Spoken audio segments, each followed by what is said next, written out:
Na medewe ko Asante Akyem Central Baton Person se wo Asante Mantemu abrante ba ko no ejina content kro wo mrasebedwa akansi enim eye Richard Adudakon wo chese wo hye nra special vote ne course no a bibia da de sanso na NDC amanyoko no wo mo so na musifo echese na bibia edadin Richard Adudakon ejina se kwanten kura apre Asante Akyem Central mrasebedwa akunya no dia tuja se nra special voting exercise course no se de siko ye ne de amane nya didie ni arehemu se ne tie bia memenda opanima aboso me de tosonso abato ne mrawiye no na wadi nkunimu a woko emrahebedwa mu the radius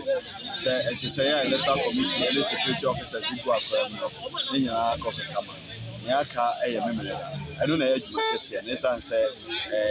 about 120 police stations and the river trouble. And this radically say at least security agencies and electoral commission almost say no send a court thing abonibia and CBA course of camera. Because Saturday.